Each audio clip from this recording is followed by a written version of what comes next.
नमस्कार दोस्तों। आज एक मित्र ने जो है अपने को एक क्वेश्चन पूछा है और ग्रीको रोमन साहित्य के सेंड्रोकोटस की पहचान चंद्रगुप्त से किसने की थी? DR. Bhandarkar, Alexander Cunningham, RP. चंदा, विलियम जोन्स। तो विलियम जोन्स जो एशियाटिक सोसाइटी के संस्थापक थे, इन्होंने ये पहचान स्थापित करते हुए बताया कि या एंड्रो एंड स्वैंड्रो ये चंद्रगुप्त है। एंड्रोकोटस, सेंड्रोकोटस कौन है? चंद्रगुप्त मौर्य। किसने कहा? विलियम जोन्स ने। मैंने आपको कितने अभिलेख पढ़ा दिए बताओ तो, बताओ।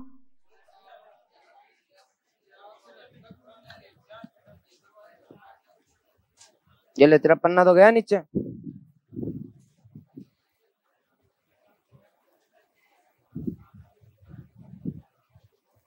ओके, 4 लिखा दिए मैंने, 5वां और लिखो, 5वां और लिखो। पहले का पढ़ाया हुआ है, इसलिए लिखना ही है।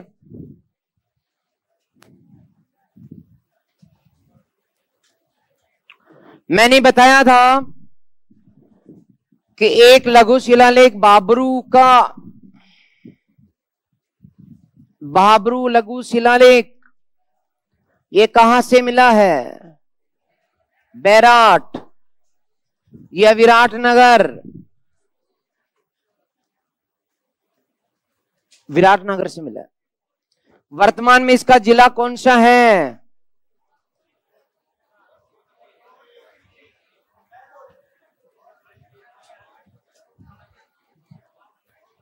तो ये जिले चेंज हो गए।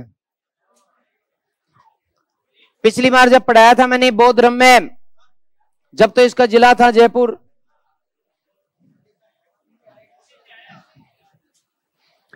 तो और अभी कौन सा हो गया? और इसमें कौन सी सामग्री है बच्चों? अरे बोलो। इसमें अशोक के द्वारा बौद्ध धर्म के त्रिरत्न का उल्लेख है क्या? बताया था, कल भी बताया था। बोले तो बुद्ध, धम्म, संघ और इनकी भी शरण में जाने की बात की गई है, कल बताया था। बुद्धम शरणम गच्छामि, संघम शरणम गच्छामि, धम्मम लिखा हुआ है। और साथ में इसमें अशोक के द्वारा बौद्ध धर्म की 7 पुस्तकों का उल्लेख है। कितनी पुस्तकें बच्चों? 7। ये बैराट का ये जो शिलालेख है, इसकी खोज किसने की थी? बताओ, बताओ, देखिए होशियार हो तो। अरे विराटनगर वाली खोज किसने की थी? टाइम क्या था? 1837।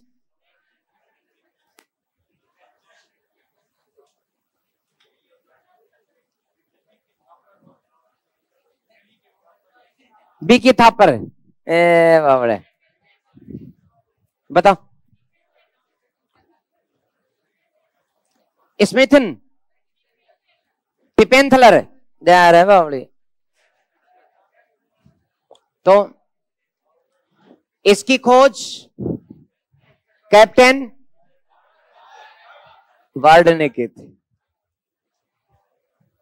पक्षी था, उड़ता उड़ता आ गया, विराटनगर में आकर के बैठ गया। ओके, तो कैप्टन बर्ड ने की थी। कब की थी बच्चों?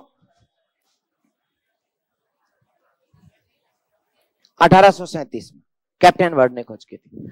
तो लिखवा दूं क्या? ओके,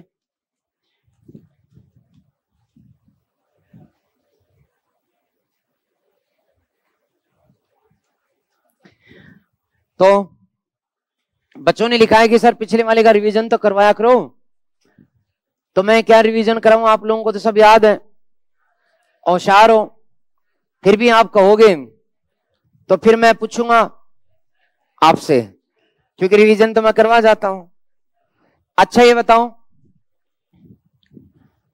कि किस अभिलेख में, किस शिलालेख में अशोक ने युद्ध का मार्ग छोड़ने, धर्म का मार्ग अपनानी और कलिंग युद्ध का उल्लेख किया है? किस अभिलेख में अशोक ने युद्ध घोष की जगह धर्म घोष, चौथा धर्म महामात्र की प्रतिवेदक की नियुक्ति, सभी संप्रदाय के लोग साथ, आखेट पर रोक, शाबाश, गुड गुड, मैंने घुमा के पूछा है, आखेट पर रोक, आखेट का मतलब शिकार, शिकार का मतलब पशु बलि, पशु हत्या, एक, ये है ना, थोड़ा घुमा के पूछ लिया तो इसलिए।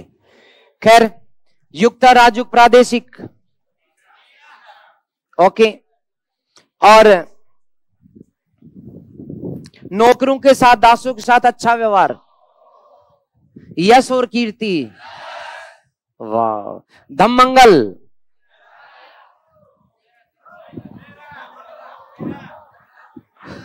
फंस गए, दम मंगल नो, दमदान, वाह, धम घोष,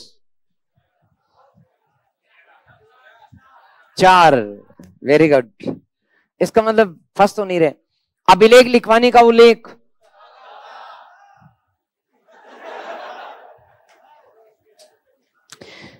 देखो बच्चों, ये तो जिसने बावड़ा उसने लिखा है, सर सर इतनी गर्मी है क्लास में, ऐसा कब तक होगा सर, ये मुझे तो पता नहीं है, लेकिन हाँ ये बात जरूर है कि मेरे आने से आपकी गर्मी और बढ़ जाती है। तो रहो ना गर्म, क्यों ठंडे होना चाहते हो, हैं?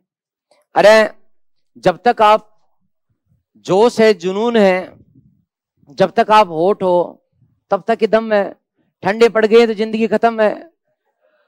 ठंडा पड़ना तो बुढ़ापे की निशानी है। ये कौन है जो ठंडा होना चाहता है अभी? खैर छोड़ो, मुद्दे की बात करो। मैंने कल बताया लघु शिलालेख भारत के कितने स्थानों से प्राप्त हुए? शिलालेख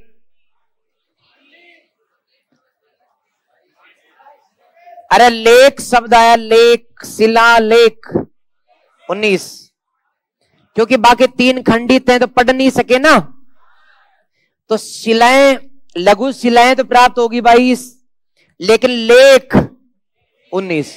वेरी गुड। अशोक के सभी अभिलेखों में अशोक ने अपना नाम धर्म देवनाम प्रियदर्शी लिखवाया, लेकिन 4 में उसने अपना नाम, 4 कौन कौन से? मास्की, गुर्जर्रा, नेतुर और उदय गोलम। वाह, ये तो याद हो गए। खैर मैं नोट कर रहा हूं कि आपके जो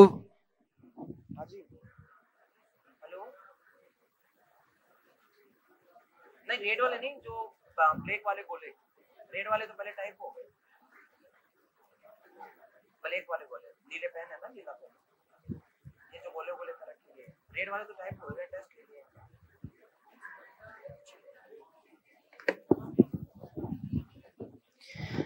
ओके दोस्तों, चलिए, तो ये आपको याद है। अब मैंने 5 और बताया, ये मैं लिखा रहा हूं, आप लिखे, फटाफट लिखे। नंबर 5, अरे 4 तो कल हो गए थे, मास की, गुजर्रा, नेतुर, उदय गोलम, और अब 5वां ये लिखो, हेडिंग डालो 5, नंबर 5 बाबरू लघु शिलालेख। 4 तो कल हो गए ना, तो 5वां लिखो, बाबरू लघु शिलालेख, बाबरू लघु शिलालेख, बाबरू लघु शिलालेख लिखें। यह है विराटनगर,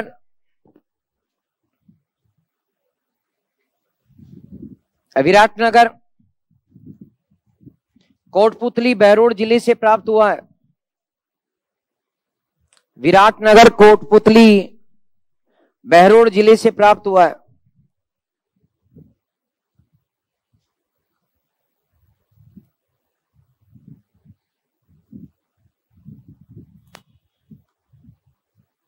प्राप्त हुआ है। इसकी खोज 1837 में, इसकी खोज 1837 में 1837 में कैप्टन बर्ड ने की।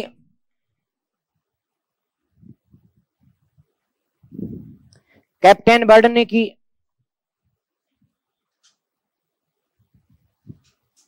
वर्तमान में यह कलकत्ता संग्रहालय में है।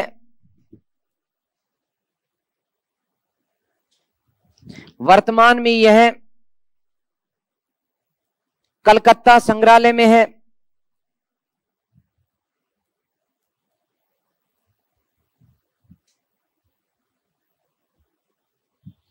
इसमें अशोक के द्वारा, इसमें अशोक के द्वारा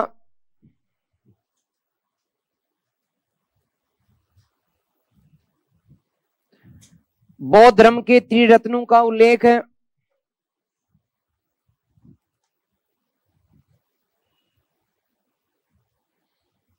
बौद्ध धर्म के त्रिरत्नों का उल्लेख है। त्रिरत्न जानते ही हो आप, पहले याद करा रखा है मैंने आपको। बुद्धम संघ कोष्ठ में लिख सकते हो।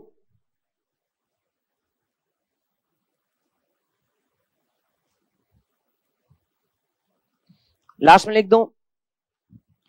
इसमें बौद्ध धर्म की 7 पुस्तकों, इसमें बौद्ध धर्म की 7 पुस्तकों का उल्लेख मिलता है।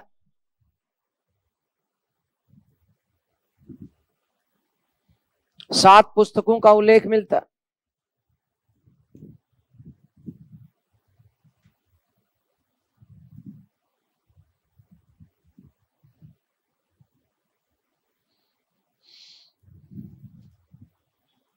ओके, अब एक बात और लास्ट अपन नोट के रूप में डाल लेते हैं कि क्या अशोक के अभिलेखों में जो लेखक है, लेखक क्या उसका भी कोई नाम मिलता है?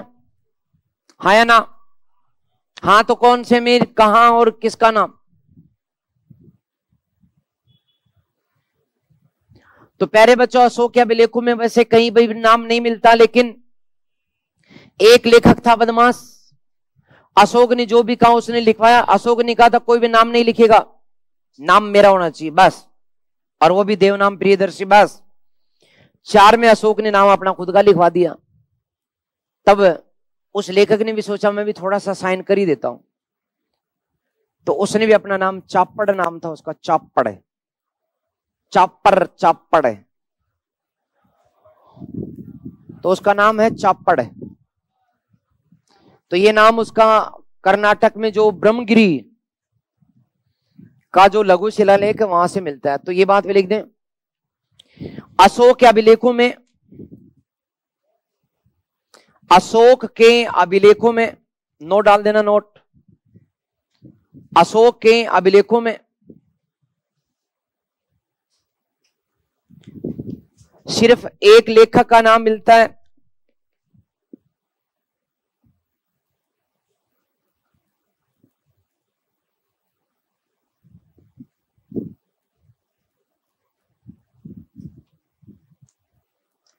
एक लेखक का नाम मिलता है।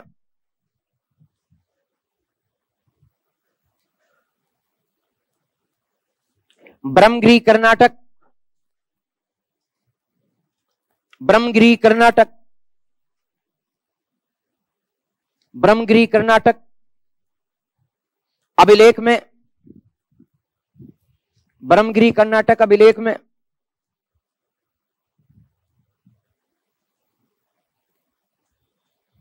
चापड़ नामक लेखक,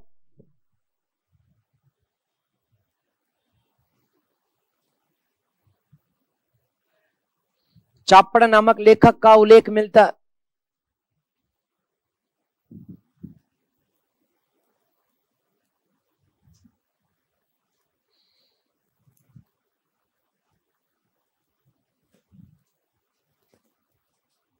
ओके, एक बात और, ये वृहद शिलालेख और लघु शिलालेख में फर्क क्या होता है? सुन लो बस, याद रट्टे मारने की जरूरत नहीं है बच्चों। वृहद का अर्थ होता है जिनमें एक से अधिक लेख होते हैं। जैसे कि हमने वृहद शिलालेख पढ़े थे, 14 आदेश पढ़े थे, और सभी स्थानों पर एक जैसे थे, एक क्रम था, सभी स्थानों पर समान थे। लेकिन लघु का अर्थ ये होता है कि उसमें आदेश या तो एक होगा या ज्यादा से ज्यादा दो।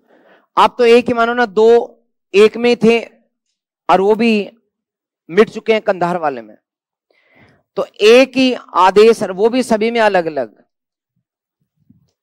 अर्थात लघु शिलालेख में जो कर्नाटक से जो बात मिली और कहीं नहीं मिली, बाबरू में जो बात मिली और कहीं नहीं मिली, सब में अलग अलग मैटर, अलग अलग बात। जबकि वृहद में एक जैसी बात, जबकि लघु में अलग अलग बात, जबकि वृहद में एक जैसी बात। और लघु का अर्थ क्या है? अलग अलग, अलग अलग। वृहद का मतलब एक, एक बात। तो ये हमने देख लिया। अब बचा अपना शिलालेख खत्म हो गए हैं, अभी स्तंभ लेख भी खत्म हो जाएंगे क्योंकि इनमें कोई ज्यादा मैटर है नहीं। तो मैंने स्तंभ लेख हेडिंग डाल दो, स्तंभ लेख, स्तंभ लेख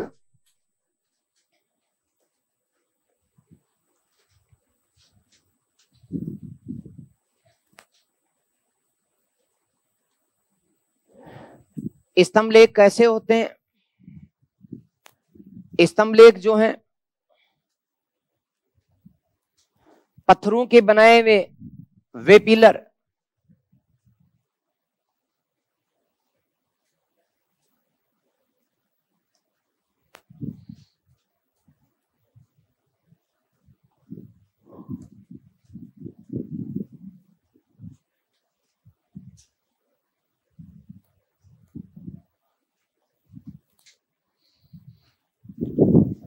जिनके ऊपर उल्टा कमल की आकृति, जिनके ऊपर एक पत्थर की बहुत बड़ी चौकी, चौकी के बीच में चक्र, चक्र जिसमें 32 तीलियां, और जिनके ऊपर कोई भी पशु मूर्ति,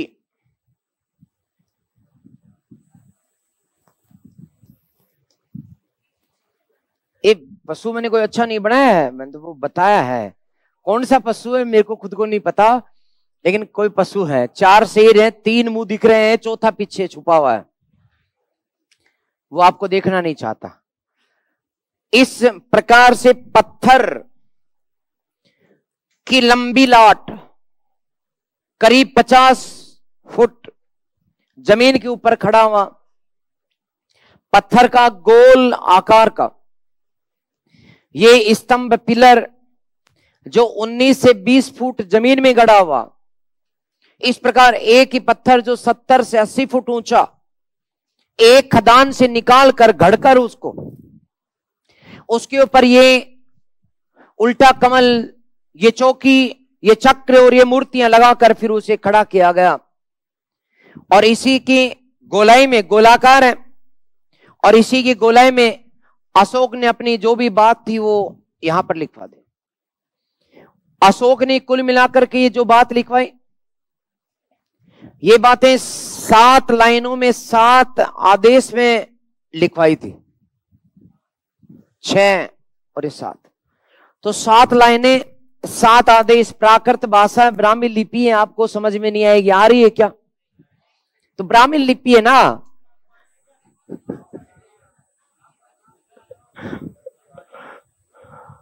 मैं तो आपको लिखवाऊंगा कि क्या लिखा हुआ है पहली लाइन में, मुझे तो पता है, लेकिन आप लोग नहीं पढ़ पाओगे।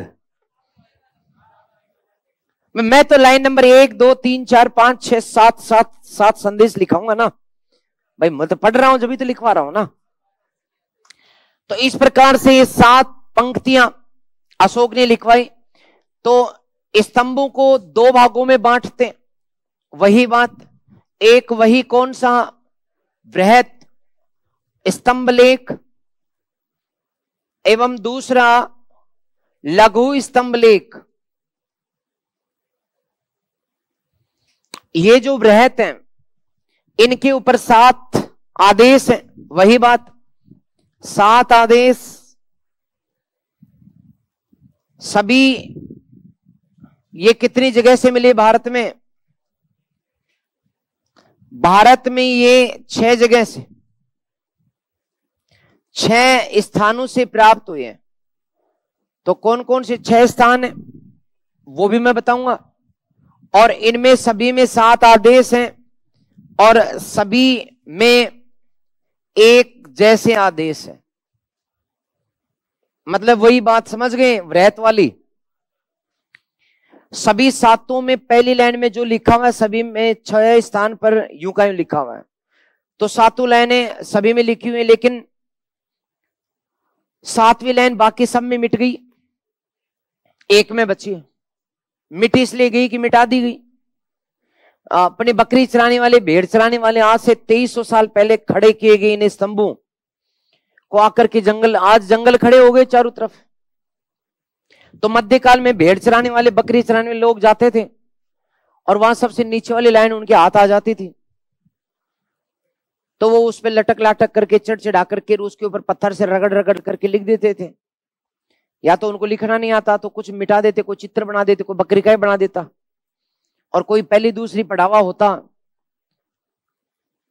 तो कुछ ना कुछ लिख देता।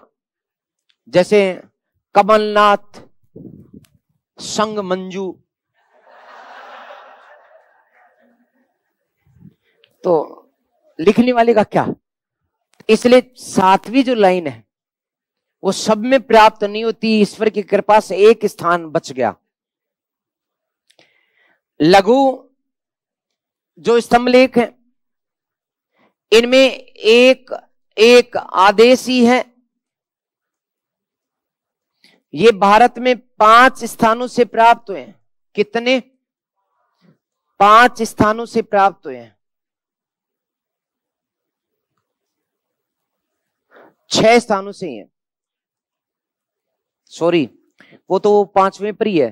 5 स्थान ही है, 5 स्थानों से प्राप्त, और सभी में अलग अलग आदेश है। सभी स्थानों पर अलग अलग आदेश हैं, अलग अलग आदेश सभी पर। तो दोस्तों इनको आप समझने की कोशिश कीजिएगा कि बृहत जो है वो कितने स्थानों से प्राप्त हुए। इन पर भी क्वेश्चन आए हुए हैं। बृहत स्तंभ लेख एक बार देखते जाओ, मैं लिखने का प्रयास कर रहा हूं स्तंभ लेख को, आप पढ़ने की कोशिश करना कि क्या आप पढ़ पा रहे हैं, क्या आप समझ पा रहे हैं। Number 1 Delhi Meerut. Number 2 Delhi Topra. Number 3 Prayagraj Kaushambi. Number 4 लोरिया नंदनगढ़। नंबर 5 लोरिया अर्राज। नंबर 6 रामपुरवा। ये जो है ये तो दिल्ली में है, बताने की जरूरत नहीं है। ये प्रयागराज यूपी में है और ये तीनों बिहार में है। अर्थात ये तीनों बिहार से मिले हैं। ये यूपी का है और ये दोनों दिल्ली में। आप कहोगे गुरुजी चक्कर क्या है, दिल्ली में है कि मेरठ में है, जगह तो एक बताओ। तो बात ध्यान से सुनो। पहले ये मेरठ में खड़ा था, मेरठ में खड़ा था। फिरोज तुगलक ने जब देखा कि इतना ऊंचा, इतना सुंदर, बहुत सुंदर है, 2300 साल हो गए धूप में बारिश में खड़े हुए इन स्तंभों को, लेकिन इनकी सफेद रंग की पॉलिश जो इन पर की गई है अभी तक बरकरार है। ये दिखाती है कि मौर्य काल में भारतीय विज्ञान कितनी उन्नत और विकसित थी। जब फिरोज तुगलक गया, राजा था ना भारत का, सुल्तान फिरोज तुगलक, मेरठ गया तो उसने देखा, बोले ये क्या रे इतना सुंदर, बोले तो बड़ी काम की चीज है। उसने दिल्ली में फिरोज शाह कोटला में अपना महल बनवाया था। उसी महल के गेट के पास में ला करके उसने कहा कि उखाड़ो यहां से, और वहां से उखाड़ करके इसको 18 बैलगाड़ियों में गद्दे लगाकर रुई के, और इसको उखड़वा करके और लिटा करके लेके आया था और दिल्ली ला करके लगाया गया था। तो पहले ये मेरठ में था, वर्तमान में फिरोज शाह कोटला दिल्ली में। आज भी जब क्रिकेट का कोई मैच होता है फिरोज शाह कोटला मैदान दिल्ली में, तब ये नजर आता है। ये टोपरा हरियाणा में, हरियाणा के टोपरा में खड़ा था। फिरोज शाह तुगलक ने इसको भी कहां मंगवा लिया, ये भी दिल्ली में। ये पहले कौशाम्बी में खड़ा था, इसे वर्तमान में कहां लगवा दिया गया। ये पहले नंदनगढ़ बिहार में था, अभी कहां है। ये पहले अरराज बिहार में था, अभी कहां है। और रामपुरवा का जहां खड़ा था वहीं का वहीं खड़ा है। आप इसको ले जाना, कहां ले जाओगे। जयपुर। तो जब आप जयपुर ले आओगे तब मैं लिखूंगा जयपुर डैश रामपुरवा, कि रामपुरवा में था अब जयपुर में है। अभी तक इसको किसी ने चेंज नहीं किया, आप चाहो तो कर लेना। ओके, अब यदि बात करें तो इनके बारे में सुन लो। ये जो दिल्ली मेरठ वाला स्तंभ लेख था, 1750 में सबसे पहले टिफेंथलर ने इसको देखा, और टिफेंथलर ने इसी या इसकी खोज की और इसे अभिलेख बताया। तो सबसे पहले अशोक के अभिलेखों की खोज में सबसे पहला कौन सा, दिल्ली मेरठ वाला। ये दिल्ली टोपरा वाला जो था, ये हरियाणा के हिमाचल प्रदेश की सीमा पर चंडीगढ़ के ऊपर शिवालिक हिमालय वहां खड़ा था।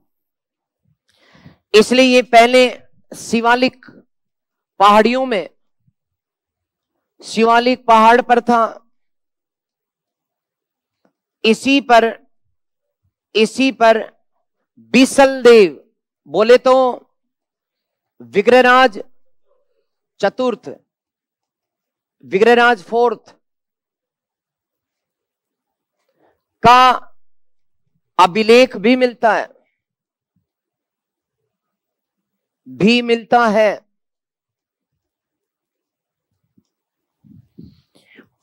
और बाकी तो है ही। अब आपके आरएस प्री 2013 में यह क्वेश्चन पूछ लिया कि अशोक के किस अभिलेख पर राजपुताने के प्रसिद्ध चौहान शासक बिसल देव का लेख भी मिलता है। ऑप्शन दिल्ली मेरठ, दिल्ली टोपरा, प्रयागराज, कौशाम्बी और लोरिया नंदनगढ़। तो अब तो कर दोगे टोपरा, अब तो होशियार हो, कोई बात नहीं। तो एक बार इसको यूं कहीं उतार लो, मैं बताऊं वहां से स्तंभ लेख को यूं बांट करके यूं उतारो। ये आपसे नहीं बनेगा तो कोई बात नहीं, बन जाए तो बहुत अच्छी बात।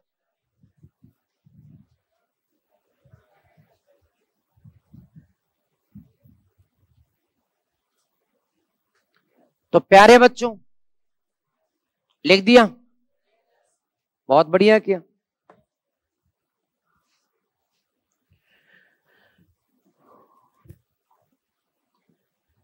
अरे चेंज कर दूं क्या स्लाइड? तो लिखे नहीं, पहले नहीं बोल सकते जब मैं बार बार पूछ रहा हूं तब तो चुप बैठे हैं।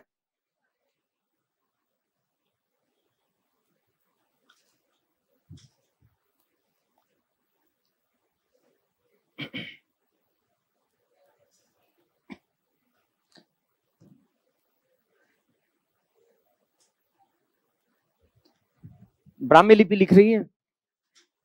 अरे टांग तो बना, जैसे शेर बना दिए।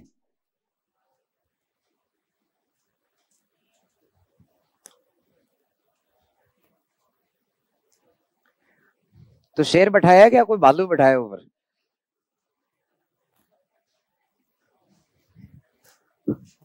खैर,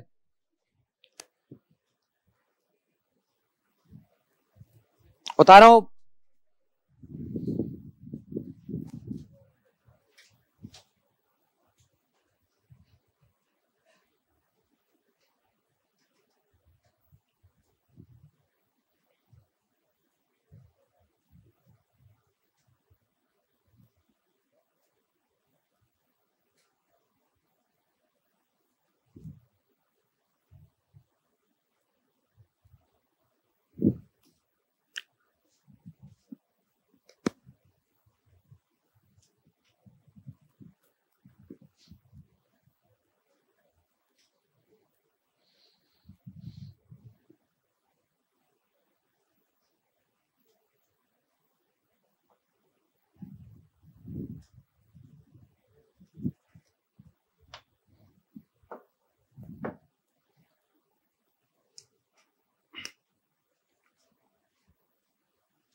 यार चौकी पर किसी ना किसी बैठा ले, पशु की मूर्ति तो बना ले।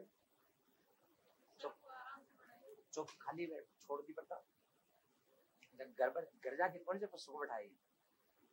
खुद को मत बैठाना बेटा, क्योंकि इन्हें ध्यान रखना है एक बात का, अशोक ने एक भी मनुष्य की मूर्ति नहीं बनवाई, सभी पर जानवरों की मूर्ति है। ठीक है, ठीक।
अरे लिख दिया कि अब इसमें बताने वाली सिर्फ 3 लाइन है, अर्थात ये जो मैंने बताया कि इनमें 7 पंक्तियां है ना, आपको इनके संबंध में दूसरी पंक्ति में क्या लिखा है, 5वीं पंक्ति में क्या लिखा है और 7वीं पंक्ति में क्या लिखा है, ये 3 ही बातें महत्वपूर्ण है, बाकी नहीं है। तो मैं तीनों बातें आपको बता दूं। पहले सुनो, सुनाऊं? दोस्तों, जो 7 लाइनें लिखी हुई हैं उनमें पहली अपने मतलब की है नहीं, दूसरी है जिसमें लिखा हुआ है कियम चुद हमें, अर्थात क्योंकि अप्राकृत भाषा है जिसका अर्थ है कि धम क्या है।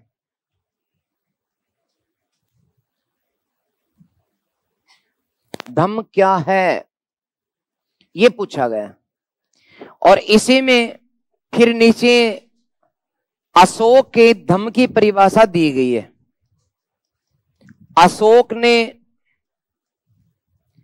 अपनी धम की परिभाषा दी है।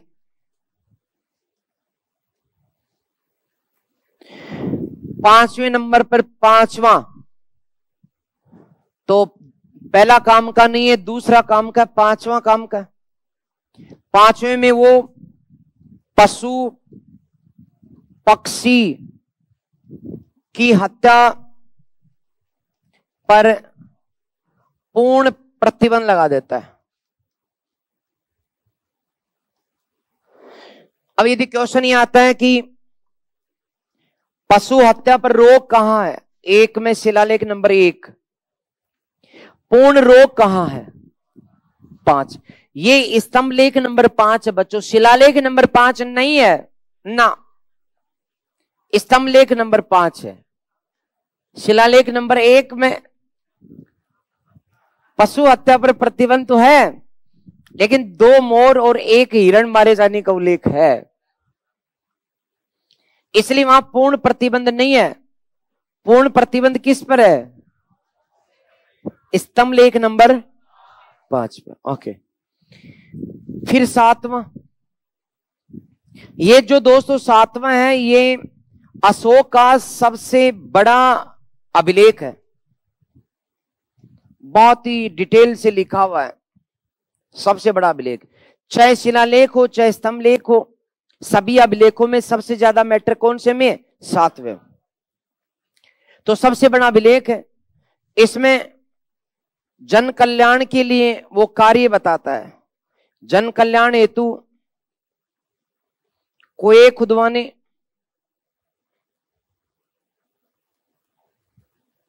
वृक्ष लगवाने,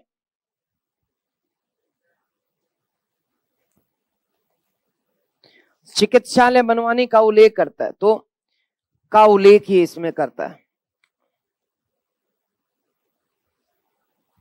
तो सिर्फ 3 ही काम के हैं अपने, बाकी मतलब नहीं है।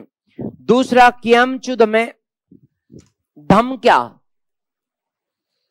फिर धम की परिभाषा बताता है, वो मैं आपको बता दूं, हिम्मत है तो समझ लेना, समझोगे? अपासिन्वे बहु कयाने दया दाने सच्चे सोचे साध दे माद वेचे।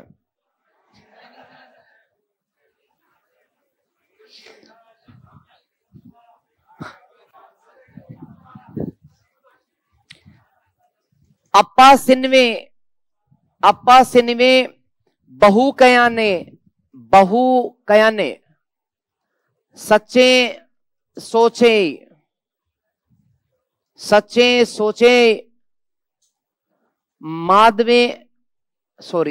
साधवे माधवे च। अर्थ समझे क्या? कछु हाथ आया ना, मैं बता रहा हूं। अपासिन्वे अल्प पाप कम से कम करो, बहु कयाने अधिक कल्याण करो, बहुत मात्रा में अधिक मात्रा में कल्याण का कार्य करो। सच्चे सत्यता, सोचे शुद्धता, साधवे साधुता अर्थात ईमानदारी, माधवे मृदुता, कठोरता से मत बोलो, यही धम है। 6 कमलवीती, यही धर्म है। तो धम क्या है वो खुद पूछता है, धम क्या है? कियमचु धमे, फिर परिभाषा देता है क्या? अपासिनवे बहु कयाने, सच्चे सोचे साधवे माधवे छ। तो बात समझ रहे हो? अब आपको जब क्वेश्चन आएगा कि अशोक का धम्म क्या है, अशोक के धम्म का उल्लेख कहां मिलता है, तो दूसरे स्तंभ लेख में उल्लेख मिलता है। किसमें? दूसरे में उल्लेख मिलता है।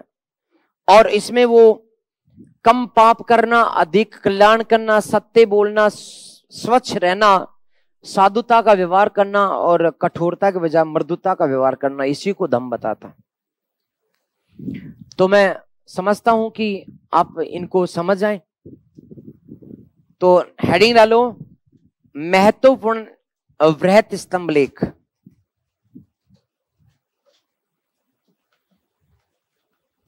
महत्वपूर्ण वृहत स्तंभ लेख, जिसमें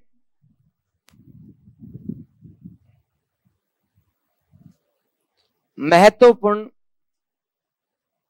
वृहत स्तंभ लेख।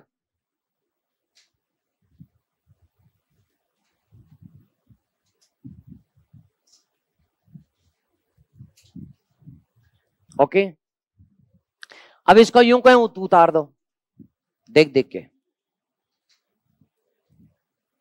वो आपको परिभाषा में बाद में बताऊंगा, ठीक है, दम की।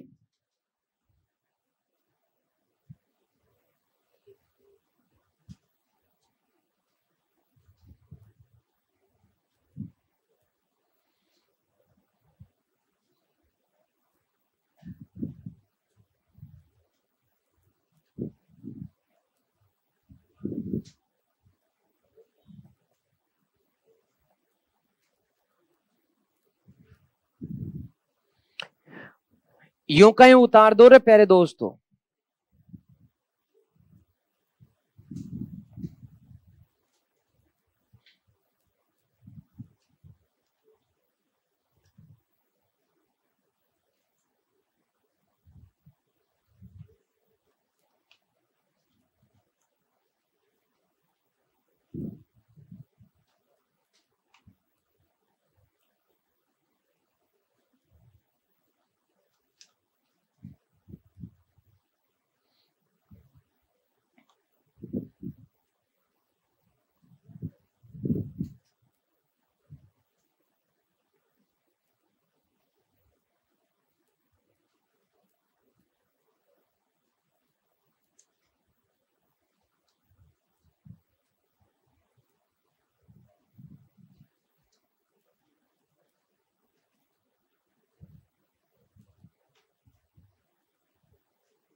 उतार दिया।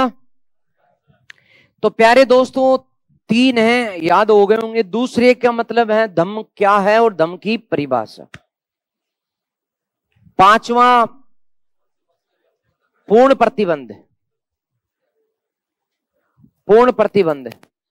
और सातवां सबसे बड़ा है, जिसमें जन कल्याण के लिए वृक्ष लगवाना, कुएं खुदवाना, रास्ते बनवाना, चिकित्सालय खुलवाना, लोगों का भला करना, कल्याण करना, इन बातों पे बल दिया गया है। कौन से में?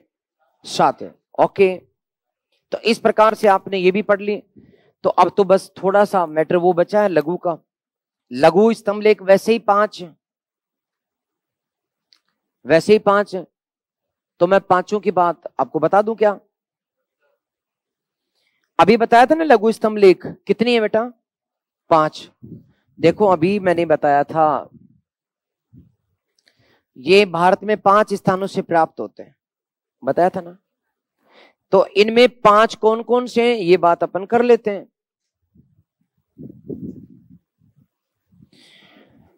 तो दोस्तों आपको तो फटाक से याद हो जाएंगे, सांची, सांची का लघु स्तंभ लेख,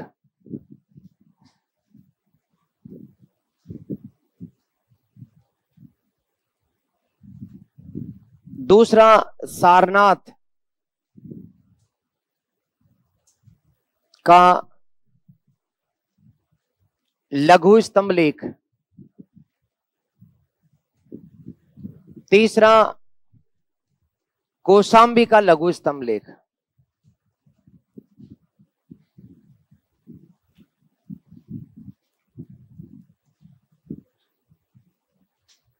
या फिर मैं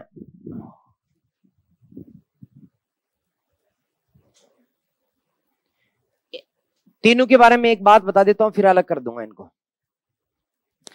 इन तीनों में लगभग एक तरह की बात कही गई है कि जो बौद्ध संघ में जो लोग फूट डालते हैं, फूट डालने वालों को अशोक चेतावनी देता है। अशोक ने चेतावनी दी है, ये बात यहां मिलती है। उसमें लिखा हुआ है कि सांची वाले में लिखा है कि सांची के बौद्ध संघ में यदि किसी ने फूट डालने की कोशिश की तो फोड़ दूंगा। चेतावनी है, यदि सुधर जाओ वरना सुधार दूंगा। बोलो सुधरोगे? फिर ठीक है। इसी तरह सारनाथ वाले में दोस्तों, सारनाथ बौद्ध संघ में जो फूट डालना चाहते हैं उन्हें चेतावनी दी गई कि सुधर जाओ वरना सुधार दूंगा मैं।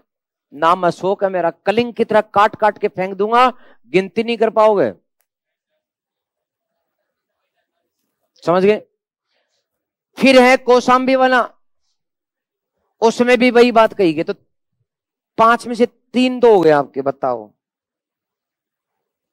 मां सारे के सारे अभिलेख आपको पूरे के पूरे याद करा करके, पूछ करके, फिर याद करा के, फिर पूछ करके, फिर याद करा के पक्का कर दूंगा। ठीक है? तो लेकिन कौशाम्बी में वो एक बात और मिलती है, इसमें एक्स्ट्रा बात और है। एक एक्स्ट्रा क्या है वो मैंने बताई थी आपको। एक्स्ट्रा शब्द लिखूंगा अच्छा नहीं लगेगा, हिंदी में अतिरिक्त लिख देता हूं। अतिरिक्त क्या मिलता है कि मेरी रानी कारुआ की जो तीवर की माता हैं उन्हें उपहार दे दिए जाएं, इसलिए इसे रानी का अभिलेख भी कहते हैं। तो अतिरिक्त इसमें लिखा हुआ है अशोक की रानी कारुआ की तीवर की माता, बेटे का नाम भी है इसी में, अशोक के बेटे का अभिलेख नाम इसी में, तीवर की माता को उपहार देने का उल्लेख इसमें किया गया, इसलिए इतिहास में इसको रानी का अभिलेख कहा जाता है। तो रानी का अभिलेख किसको कहते हैं दोस्तों? कौशाम्बी वाले को रानी का अभिलेख। कौन सी रानी का उल्लेख है बेटा? इका आ रहा है, आ गई, वाह। अरे सुन लो तब तक। तो बताओ अशोक के लघु स्तंभ लेख कितने मिले? पहला कौन सा? सांची वाले में क्या लिखा है? बौद्ध संघ में फूट डालने वालों को चेतावनी कौन देता है? दूसरा कहां से मिला? सारनाथ। सारनाथ वाले में भी फूट डालने वालों को चेतावनी देता है। और तीसरा कौशाम्बी वाले में भी फूट डालने वालों को चेतावनी देता है। साथ में कौशाम्बी में एक एक्स्ट्रा बात और है। कौन सी? रानी का अभिलेख। उसमें अशोक अपनी रानी, एकमात्र रानी अशोक की जो अभिलेख में उल्लेखित कौन है? जो किसकी माता? तो वो कहते हैं कि मेरे को गिफ्ट दो या मेरी रानी को दो, एक ही बात है, मैं तो ज्यादा राजी होऊंगा, मेरी रानी को दे दो आप गिफ्ट, जो भी देना चाहते हैं। ठीक है, दे दोगे? अरे मुझे देने के बजाय मेरी रानी कारुवाकी को गिफ्ट दे देना, ये बात कौन कहता है? अशोक कहता है। तो दे दोगे? चलो ठीक है, देख लेना आप लोग जो है। ओके, अब 3 हो गए क्या? तो लघु स्तंभ लेख हेडिंग डाल दी क्या आपने? हेडिंग डालो, लघु स्तंभ लेख। अरे हेडिंग डली हुई है, क्या हेडिंग डालोगे? लघु स्तंभ लेख। तो लिखें भारत में, लिखो भारत में 5 स्थानों से प्राप्त हुए हैं। ओके, अरे लिख दो, मैं लिखा दूं, लिखो। नंबर 1 सांची का लघु स्तंभ लेख।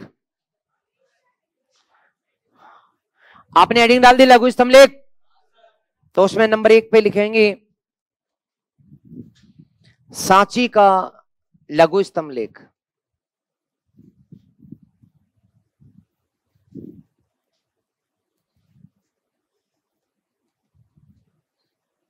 उसमें लिख दो आगे, अशोक द्वारा बौद्ध संघ में फूट डालने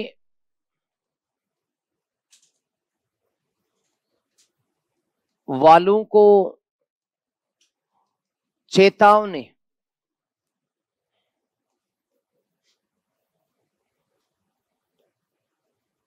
नंबर 2 सारनाथ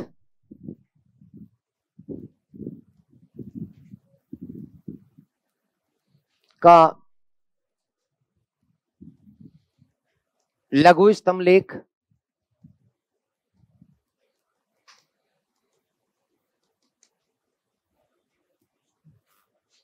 तीसरा कौशाम्बी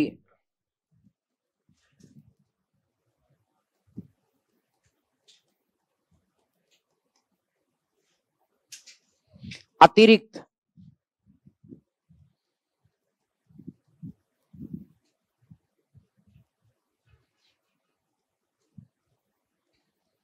इसमें अशोक की रानी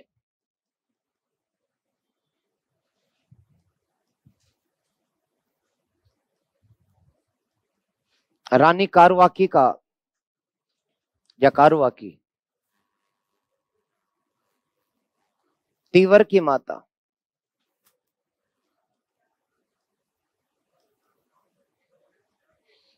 क्या वहां हाय घर में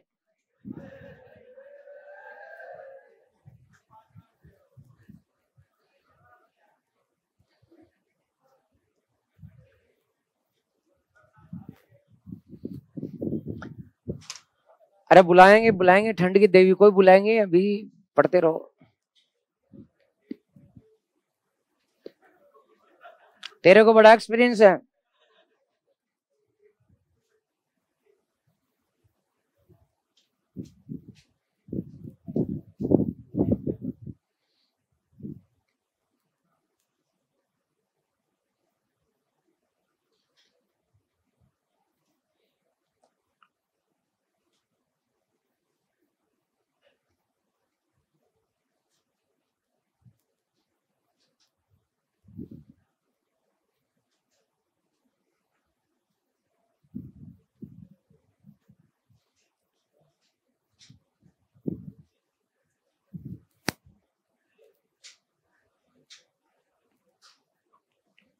इसमें यहां पर ये भी लिखोगे रानी का अभिलेख कहा गया।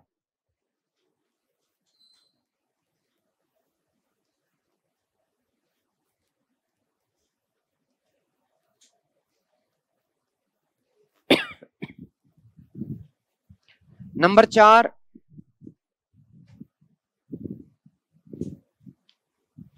रूमनुदेही,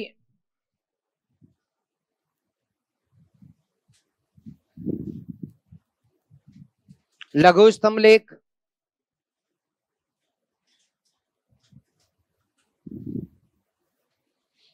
ये सबसे महत्वपूर्ण है इनमें।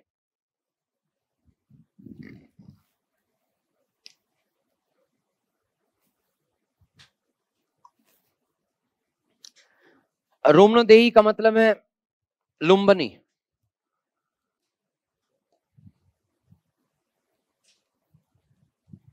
अशोक द्वारा 20वें वर्ष में बुद्ध के जन्म स्थान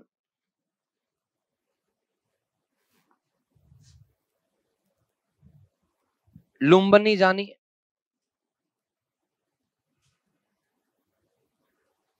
लुम्बिनी की यात्रा करनी,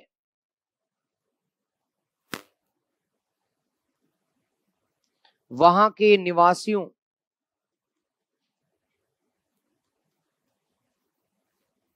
की भोग कर माफ करने, भाग कर घटाकर आधा करने,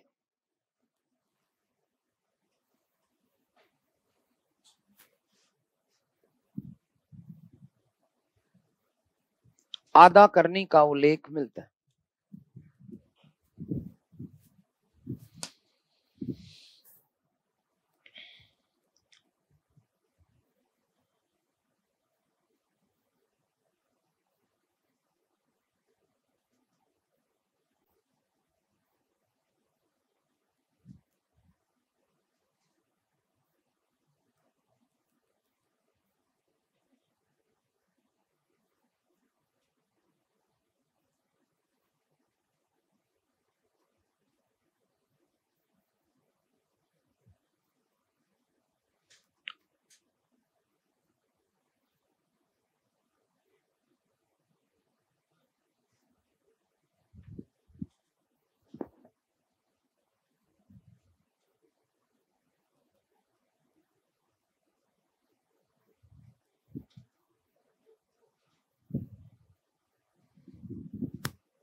लिख दिया क्या?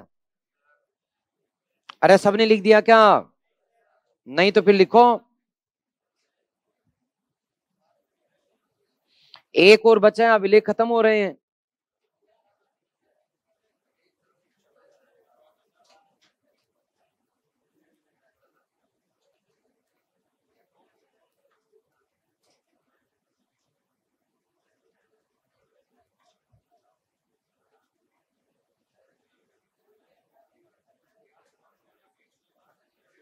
गर्मी हो रही है।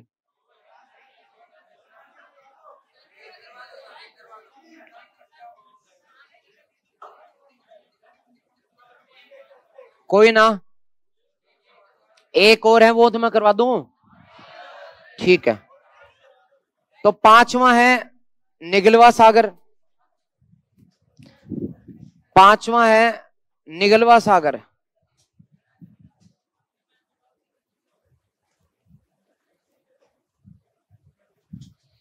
निगलवा सागर, इसे मैं बोल रहा हूं, आप लोग, मैं बोलूंगा आप लोग लिखेंगे। हेडिंग डाल दो निगलवा सागर।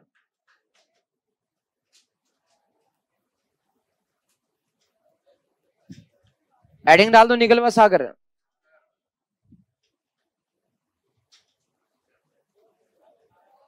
बोल दूं, यह नेपाल की तराई,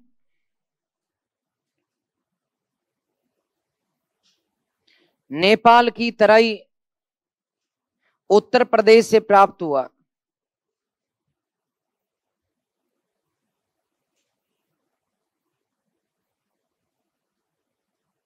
उत्तर प्रदेश से प्राप्त हुआ। इसमें अशोक द्वारा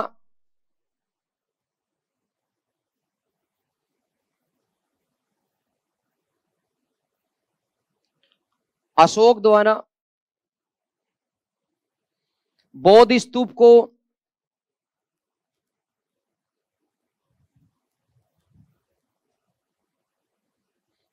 स्तूप को दुगना आकार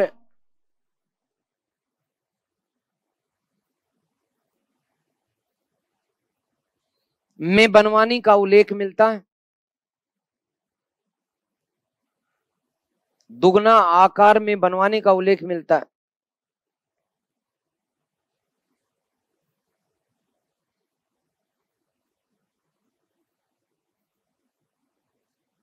अशोक ने यहां 12वें वर्ष में यात्रा की थी। 12वें वर्ष में यात्रा की थी।